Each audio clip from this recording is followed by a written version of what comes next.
우리나라 최초 시각 장애인 박사 학위를 받은 사람, 그리고 미국의 부시 대통령과 절친이면서 미국의 국가장애위원회 정책 차관보를 지냈던 강용우 박사가 있습니다. 이렇게 유명하게 된 이 시각장애인이었던 이 강용우 박사 뒤에는 그의 지팡이가 되어준 아내였던 서근옥 씨가 있습니다.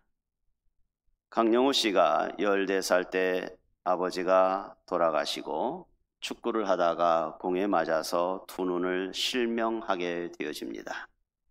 장애인 재활원을 전전긍긍하던 이 강용우 씨가 죽기를 여러 번 시도했지만 죽지 않았습니다. 그때 어느 한 목사님이 이 강용우 학생에게 한 말을 있습니다. 갖지 못한 한 가지 때문에 가지고 있는 10가지를 감사하지 못하면 잘못된 거라고 이야기를 해줬습니다.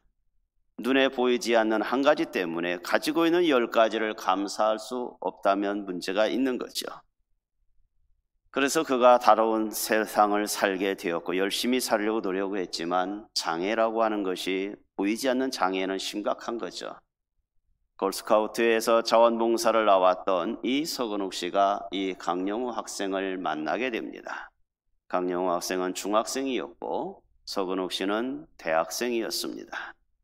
가서 일주일마다 가서 책도 읽어주고 안내도 해주고 1년 동안 이렇게 봉사를 하다 보니까 정이 많이 들었고 무남동료 윗딸이었던 이 서근옥 씨가 이 강용우 씨를 지극정성으로 돌보면서 나는 동생이 없으니 동생이 생겼으니 너무 좋다라고 그렇게 돌보았던 거죠.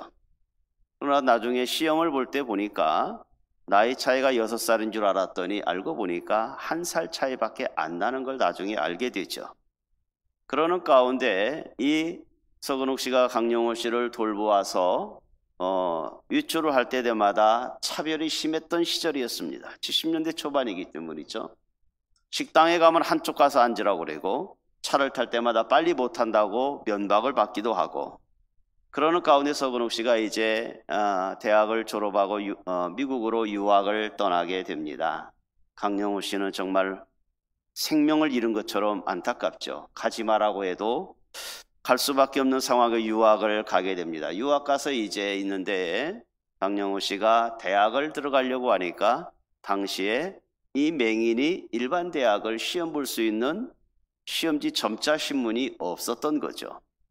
그래서 가는 대학마다 어려움을 겪었는데 연세대를 가게 돼서 연세대 교수가 옆에서 시험 문제를 읽어주고 답을 쓰게 해서 연세대를 합격을 하죠. 그런 가운데 이제 서근옥 씨가 미국에 있으면서 축하에 옷도 보내주고 격려도 합니다.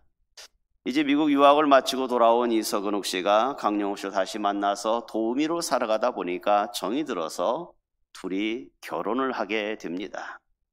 결혼하게 될 때에 서근옥 씨 부모 입장에서는 환영할 만한 결혼은 아니잖아요. 반대가 심했죠. 그래서 조촐하게 둘의 결혼식이 시작이 되어집니다. 그러고 나서 이제 한국에서 대학을 졸업해도 특별히 할 수 있는 상황은 우리나라 여건이 아니니까 이제 서근옥 씨가 결혼을 해서 강용우 씨와 같이 미국으로 유학을 떠나게 되죠. 미국 가서 이제 공부를 하는데 얼마나 힘들겠습니까? 강용우 씨가 가는 곳마다 서근옥 씨가 같이 따라가야 되고 강의를 들을 때마다 옆에서 필기노트를 해주고 녹음을 해야 되고 저녁에 오면 다시 녹음기를 틀어줘야 되고 그러한 일들이 반복되어서 힘듭니다. 거기다가 이제 생활까지 해야 되니까 생활전선에 뛰어들어야 되고 정말 그 막일이라도 해야 되면서 그렇게 했는데 그가 서근옥 씨가 나중에 일기 속에 그렇게 씁니다. 고통 속에서 나는 절대 좌절하거나 울지 않았다. 나는 남편이 맹인이기 때문에 불평하다고 그리고 불행하다고 생각해 본 적이 한 번도 없었다. 쉽지 않은 글이죠. 맹인이기 때문에 아마 여러 가지 물리적, 심리적, 법적 아마 장애가 굉장히 많았음에도 불구하고 굉장히 노력을 많이 하게 되죠. 그래서 피츠버그 대학에서 결국은 박사학위를 받게 됩니다. 박사학위를 받아서 이제 한국으로 돌아오는데 한국의 신문에서 대서특필했죠. 금이환영, 시각장애 최초 박사 탄생. 그러나 한국 어디 강단에서도 쓸 수가 없었습니다. 차별이 심했던 거죠. 다시 미국으로 도미에 가서 미국 생활하다가 이제 캐나다에서 몬트리올에서 세계적인 지도자들 15,000명이 모였을 적에 강영우 씨가 연설을 하게 됩니다. 연설대 앞에 이렇게 서건욱 씨가 데려갈 적에 너무너무 감격이 되었겠죠. 그리고 거기에서 연설을 훌륭하게 강영우 씨가 하게 되고, 이 일이 되어서 이제 대통령 직속 장애인권위원회 차관보로 임명을 받게 되고 부시 대통령과 친밀함을 갖게 되고, 그때 서건욱 씨가 그렇게 이야기합니다.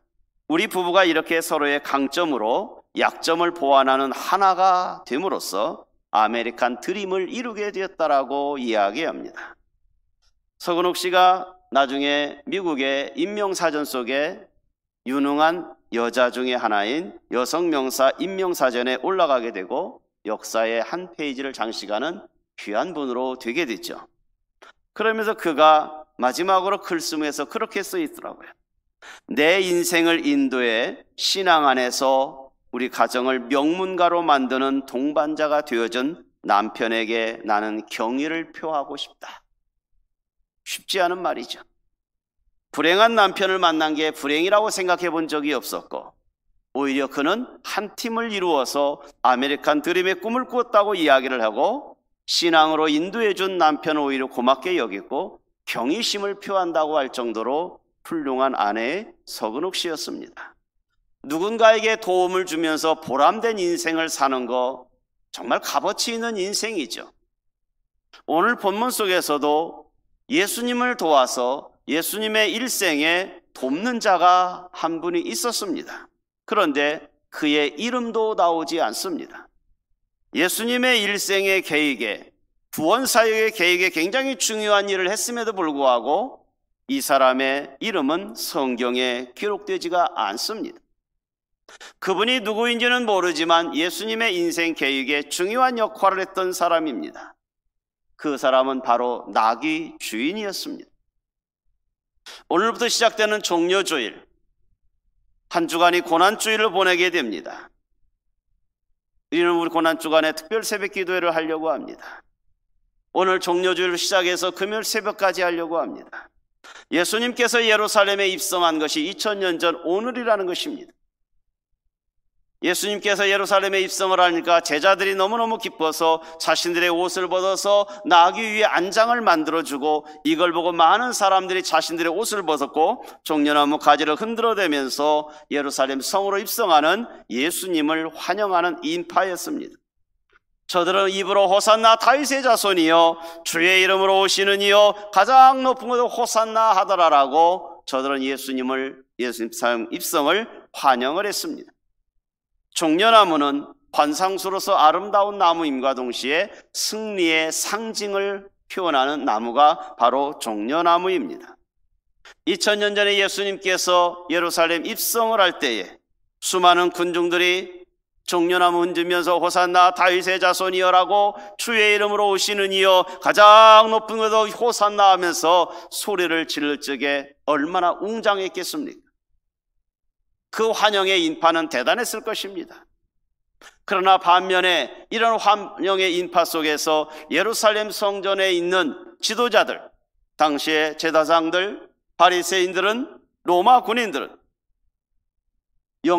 혁명의 시작인 줄 알고 두려웠을 것입니다. 기존 기득권을 갖고 있었던 제사장들과 사두개와 바리새인들은 예수의 등장이 달갑지가 않았을 것입니다. 어떻게 하면 죽일까 음모가 바로 이 환영 인파에 숨어져 있었을 것입니다. 오늘 우리 그리스도인들에게 1년 다 중요한 날이긴 하지만 이번 일주일이 그리스도인들에게 굉장히 중요한 날입니다. 오늘부터 시작돼서 한 주간 고난주일, 주님이 일생을 통해서 새벽마다 우리가 하루하루가 주님이 걸어가신 발자취를 새벽마다 덧어볼 것입니다. 그런 다음에 다음 주일이 되면 예수님께서 부활하신 날, 우리는 축복의 날을 또 지낼 것입니다. 많은 사람들이 이 종려나무 가지 흔들면서 그렇게 환영했는데 불과 며칠이 지나고 나서 저들은 배신자로 전환되어 버려서 예수를 십자가에 죽이라고 하는 배신자들이 되는 모습을 보면서 종려주일에 환영했던 오늘 우리가 한 주를 살면서 배신자, 아니 남은 생애를 살면서 우리가 배신자로의 신앙인들이 되지 않아야겠다고 하는 것을 오늘 교훈 삼아야 될 것입니다. 오늘 그리스도인들에게 이 한 주간이 없다고 하면 우리에게는 구원도 없고, 이 한 주간이 없다고 하면 죄의 심판 속에서 죽을 수밖에 없는, 지옥의 형벌을 받을 수밖에 없는 우리네 모습이라는 사실입니다. 그러기에 이 한 주간은 우리들에게 굉장히 중요한 주간이라는 것이죠. 예수님께서 예루살렘 성에 입성합니다. 고난주간의 한 주간의 시작입니다. 그 입성하는 날, 예수님의 마음은 기뻐 춤추는 날이 아니었을 것입니다. 왜요? 이제 죽으러 들어가는 저 예루살렘 성이기 때문입니다. 그러나 주위의 많은 사람들은 당연히 환영해야 됩니다. 왜요? 인류의 구원자여 나의 구원자가 되시는 예수님이 이 예루살렘 성에 들어오기 때문에 모두 다 환영해야 되는 거죠. 그러나 하나님과 예수님 입장에서는 고난의 십자가를, 죽음의 길을 걸어가는 예루살렘 성, 백성들의 환영 소리에 손을 들면서 미소를 띄운 모습은 분명히 아니었을 것입니다. 많은 사람들이 예수님을 환영합니다. 그리고 어울리기를 원했습니다. 그리고 가슴으로 예수여 메시아여 우리에 오소서라고 영접했을 것입니다. 오늘 우리는 누구를, 그리고 어떤 현상들을, 어떠한 상황들을 내 가슴으로 받아들인 따라서 우리의 인격이 달라지게 되어 있습니다. 마태복음 10장 40절과 41절에 가서 보면 나를 영접하는 자는 나를 영접하는 것이고, 예수를 영접하는 사람은 예수님을 영접하는 것이고, 그리고 나를 보내신, 예수님을 보내신 하나님을 영접하는 거라고 이야기합니다. 선지자의 이름으로 영접하는 자는 선지자의 상을 받고, 의인의 이름으로 의인을 영접하는 자에는 의인의 상을 받는다고 이야기합니다. 우리는 누구를, 어떠한 현상을 가슴으로 받아들이냐에 따라서 그 사람의 인격의 형성이 달라지게 되어 있습니다. 다르게 표현하면 누구와 어울리냐에 따라서 그 사람의 상황이 달라지더라는 것입니다. 불량배와 강도와 어울리게 되면 나도 모르게 그렇게 사람이 변해져 갈 것입니다. 그러나 좋은 인격의 덕망을 갖춘 사람하고 우리가 교제하고 나눔을 하게 되면 나도 모르게 인격의 형성이 달라질 것입니다. 오늘 우리는 우리의 가슴 속에 마귀를 영접할 이유가 없고 사탄을 영접할 이유가 없습니다. 오늘 우리의 가슴 속에 예수님을 영접한 것입니다. 우리의 인류의 구원자인 예수님을 우리는 영접해서 요한복음 1장 11절과 12절에서 이야기를 합니다. 자기 땅에 자기 백성이 영접하지 아니하였으나 저 이스라엘 유대인들은 예수님을 영접하지 아니했으나 오늘 여기 앉아있는 우리의 성도들은 영접하는 자, 곧 그 이름을, 예수 그리스도를 이름을 믿는 자들에게는 하나님의 자녀가 되는 권세를 우리에게 주셨더라는 것입니다. 오늘 여러분 가슴 속에 무엇을 영접했습니까? 오늘 이 자리에 앉아있는 이유는 오늘 우리는 우리의 구원자인 예수를 영접했기 때문에 이 자리에 앉아있는 거 아니겠습니까? 오늘 본문 속에서 예수님을 영접했던 저 예루살렘 유대인과 많은 사람들, 그러나 예수가 오는 걸 환영하지 아니하는 저 바리새인과 사두개인들, 유대 지도자들과 로마인들, 우리는 어느 편에 설 것입니까? 예수님 때문에 우리의 기득권을 내려놓다 할지라도 우리는 예수님을 영접함으로 구원의 길에 들어서야 될 것입니다. 한 주간 동안에 우리는 예수님과 동행하는 삶을 살아보려고 합니다. 그래서 예수님과 더불어 사는 것이 무엇이고 어떠한 삶이 바른 삶인지를 새벽 기도회마다 기도하면서 주님 앞에 나아갈 것입니다. 오늘 예수님의 이 고난과 이 부활에 대한 역사적인 사건은 얼마나 중요한지 사복음서에 다 기록되어 있습니다. 마태복음 오늘 21장에서, 그리고 마가복음 11장에서, 누가복음 19장에서, 요한복음은 12장에서 예수님의 고난과 부활 사건이 다 기록되고 있습니다. 예수님은 이 예루살렘 입성을 무엇을 타고 입성을 하십니까?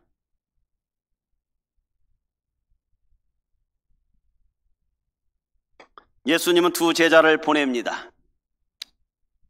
베파게에서 베다니로 보내면서 가서 나귀 새끼를 끌고 오라고 이야기합니다.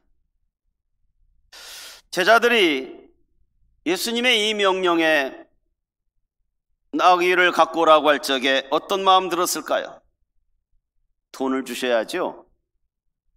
나귀 새끼 한 마리가 얼마인데 어디 가서 갖고 오란 얘기입니까? 그런데 예수님께서는 이런 말 저런 말 하는 게 아니라 돈을 주는 것도 아니고 그냥 이야기합니다. 너희는 맞은편 마을로 가라. 그리하면 곧 메인 나귀와 나귀 새끼가 함께 있는 것을 보리니 풀어서 내게로 끌고 오라고 그렇게 명령을 내립니다. 제자들에게 어떠한 여행비나 나귀 새끼 값을 주는 게 아니라 가서 매여있는 나귀 새끼를 풀어서 끌고 오라고 이야기합니다. 방목되어진 나귀가 아니라 매여있는, 왜 매여있는 나귀를 끌고 오라고 했을까요? 그리고 풀어서 갖고 오래요.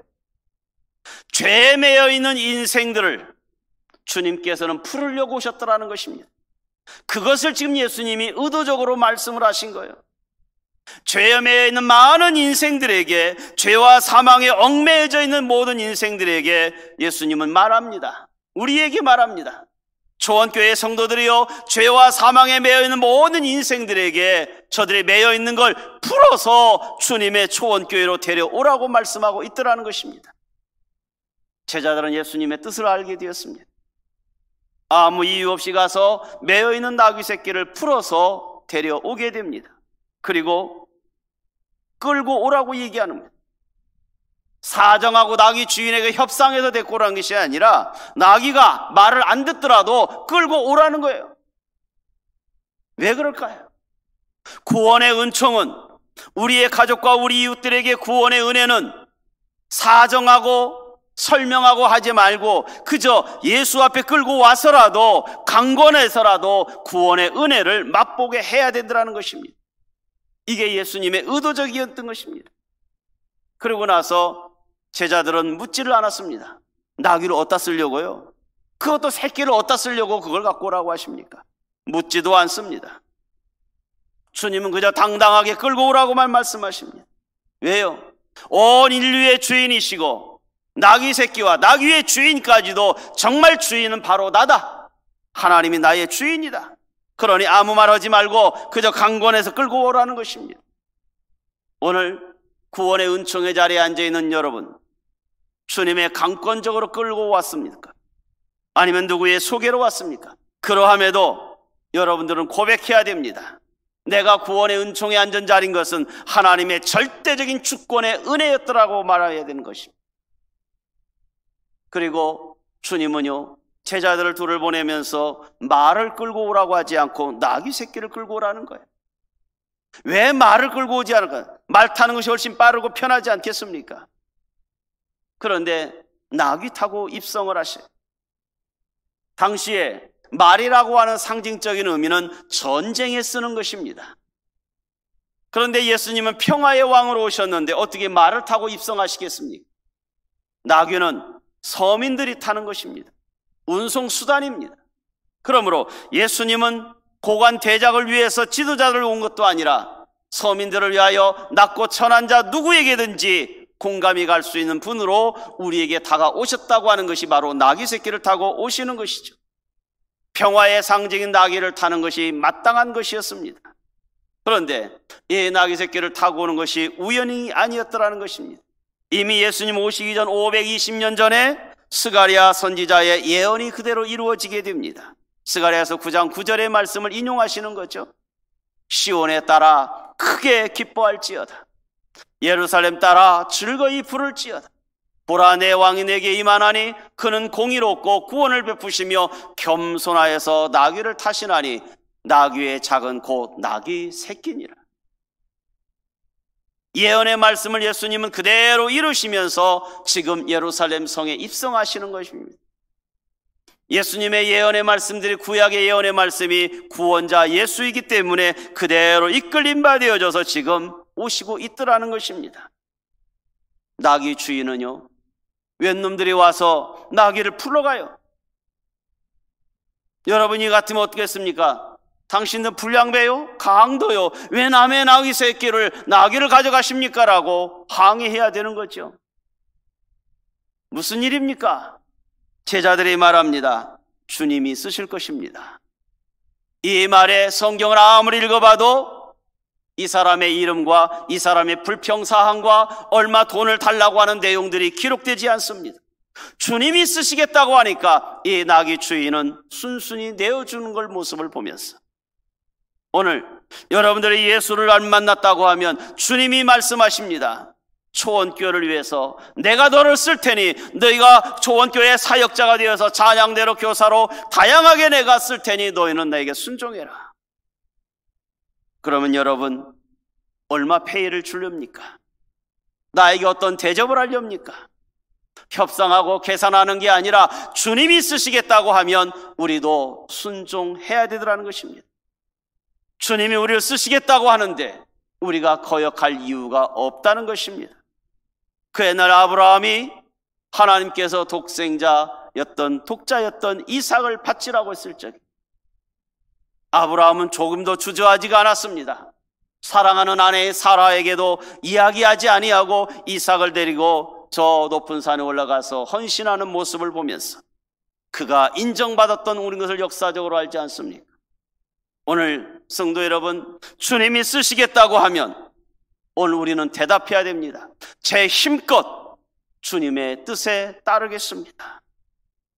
이렇게 하는 사람은 은혜로운 사람 아니겠습니까? 햇배가 맞은편 마을의 한 사람의 무명, 그가 누구인지 모르지만 주가 쓰시겠다고 하니까 아무 대꾸 없이 순순히 내어줬어요. 전 재산일지도 모르겠습니다. 저들은 그냥 내어주었어요. 그 나귀를 타고 제자들이 나귀를 끌고 오니까 자신들이 예수님이 타려고 하는 그 자리에 자기의 겉옷을 벗어서 이 나귀 새끼에 얹어놓았습니다. 그리고 주님 타시지요. 나귀 새끼니까 아마 삐뚤삐뚤하고요. 모습은 우스꽝스러울 것입니다. 세상 사람들은 예수님이 우습게 보이기도 합니다. 예수가 정말 있어? 무슨 예수가 저래? 교회가 왜 그래? 우리를 그렇게 비아냥할 수 있습니다. 그러나 비틀거리면서도 예수님은 힘들어도 우리를 위하여 구원의 길로 예수님은 걸어가셔야만 했습니다. 주위에 많은 사람들이 제자들이 옷을 벗어서 나귀 새끼에다가 안장을 만들게 되니까 사람들도 자기 옷을 벗어서 막 펼치기 시작을 했습니다. 그리고 종려가지를 막 흔듭니다. 호산나 다윗의 자손이여 찬송하리로다라고 외치기 시작을 합니다. 지상 최고의 승리의 모습을 지금 보여주고 있는 거죠. 그냥 가는 게 아니었습니다. 로마인들 법정에서는 볼 적에는 이거 혁명 아닌가? 많은 사람들이 호산나 다윗의 자손이라고 예수를 응원한 이유가 뭘까요? 구원자로 안 보았습니다. 이제는 로마 앞제비에서 벗어날 것이다. 정치적인 해방의 지도자로 예수님을 맞이했습니다. 오늘 우리가 예수를 믿는 것은 정치적으로 경제적으로 이득을 보기 위해서 우리는 예수 믿어서는 아닌 거 아닙니까? 우리가 예수를 믿는 것은 구원받기 위해서 하나님의 백성처럼 살아보려고 구원의 은총을 받는 거 아니겠습니까? 여러분, 지금 저들과 제자들이 예수님에게 옷을 벗어서 까르는 건 뭘까요? 최고의 것을 주님 앞에 내놓는다고 하는, 아니 최선의 것을 내놓는다고 하는 모습 아니겠습니까? 오늘 여러분들에게 주님은 요구합니다. 최고의 것을 바치라가 아니라 최선을 다해서 섬기라는 것입니다. 여러분들이 펼쳐놓은 자리에, 기도의 자리에 주님이여 이곳에 앉으시옵소서. 하나님, 내가 눈물의 헌신 자리를 펼쳐놓았으니 주님이여 이 자리에 앉으시옵소서라고 우리도 그리 해야 되는 거 아니겠습니까? 승리의 상징인 종려나무, 저들은 정치적인 메시아로 보았지만 주님은 사탄과 마귀 세력에서 능히 이기는 승리의 십자가로 오시는 분 아니겠습니까? 본문 9절에 보니까 이제 앞에서 가고 뒤에서 따르는 무리들이 있고 가운데는 지금 주님이 가고 있는 거죠. 많은 사람들이 앞에 가고 뒤에 따르면 주님은 가운데 걸어간다는 의미는 무엇일까요? 우리보다는 앞서가는 것도 아니고 뒤에 가는 우리의 중심에 있기를 원하시는 예수님이라는 걸 상징적으로 이야기하는 거예요. 여러분 중심에 지금 누가 있기를 원하고 있습니까? 우리의 중심에 예수님의 십자가가 있어야 되는 거예요. 앞서가고 뒤에 가는 사람들이, 저들이 부르는 소리가 뭡니까? 호산나 다윗의 자손이여라고 이야기합니다. 호산나 뜻이 무엇일까요? 제발 구원하소서. 이제 구원하소서. 이것이 호산나란 뜻입니다. 오늘 예수님이 예루살렘 성 오늘 초원교회 우리 가운데 입성하셨습니다. 여러분도 그렇게 외쳐야 됩니다. 호산나. 주여 지금 우리의 가족을 구원하여 주시옵소서. 주여 이 나라 이 민족을 구원하여 주시옵소서. 우리도 호산나를 외쳐야 되는 것입니다. 예수님께서 우리의 가슴에 입성하십니다. 마음 문을 여시기 바랍니다. 주여 내 마음에 자정하시옵소서. 내 중심에 계시옵소서. 우리의 마음이 열리지 아니하고 우리가 무언가 펼치지 아니하면 주님이 우리 앞에 올 수가 없습니다. 여러분, 이 한 주간에 주님을 어떻게 만나기를 원합니까? 저들이 정치적인 메시아로 만났던 예수가 오늘 우리는 예수님을 정치적으로 경제적 이득을 위해서 만나는 예수가 아니어야 됩니다. 구원자 예수. 저들이 그렇게 환영했던 인파들이 불과 며칠이 지나고 나서는 십자가에 매다소서. 이런 배신이 어디 있습니까? 우리가 처음 예수 믿고 구원의 은총을 받고 하나님 앞에 헌신한다고 해놓고 시간이 점점 지나다 보니까 오늘 우리는 예수님을 배신자들이 나오지 않습니까? 오늘 우리의 중심에 십자가가 이 한 주간에 우리 가운데 있어야 되는데 세상 것이 들어오면 멀리하고 예수의 십자가를 간직합시다. 그리고 감격으로 누리며 체험하기를 원합니다. 이론적인 예수를 만나지 맙시다. 뭔가 느낌이 있고 행함이 있고 나타나는 예수가 우리 가운데 있기를 바랍니다. 주님의 흘리신 보혈의 은혜가 우리의 감각 속에 좀 살아나기를 바랍니다. 사도 바울은 다메섹 도상에서 만난 그 예수가 가말리아 문학에서 배웠던 이론이 아니라 그가 체험했습니다. 그러고 나중에 갈라디아서 6장 17절에 사도 바울은 이렇게 고백을 합니다. 누구든지 나를 괴롭게 하지 말아라. 내가 내 몸에 나는 예수의 흔적을 가졌노라. 성도 여러분, 이 한 주간에 우리도 예수님을 체험합시다. 여러분의 삶의 현장에서 여러분의 가슴의 중심에 예수의 흔적을 정말 지니시기를 바랍니다. 이 한 주간에 기도하면서 하나님 앞에 나오면서 예수의 흔적을 보여주시기를 주님의 이름으로 축원합니다. 기도합니다. 하나님, 예루살렘 성에 입성하시는 예수님이 얼마나 마음이 무거울까요? 많은 사람들의 환영 속에서도 미소를 띄울 수 없었던 예수님, 불과 며칠이면 배신하는 저들을 알았기에 주님의 마음은 무거웠을 것입니다. 오늘 종려주일을 맞이하여 고난주간이 시작되어집니다. 우리 중심에 오신 예수님, 우리의 중심에 좌정하셔서 우리가 변하지 않는 신앙으로 갈 수 있도록 성령님이여 도우시옵소서. 이 한 주간에 주님을 체험하기를 원합니다. 감각으로 만나게 하여 주시옵소서. 그리함으로 다음 주일날 부활의 영광으로 주님을 만나기를 소망하옵고 예수님의 이름으로 기도합니다. 아멘.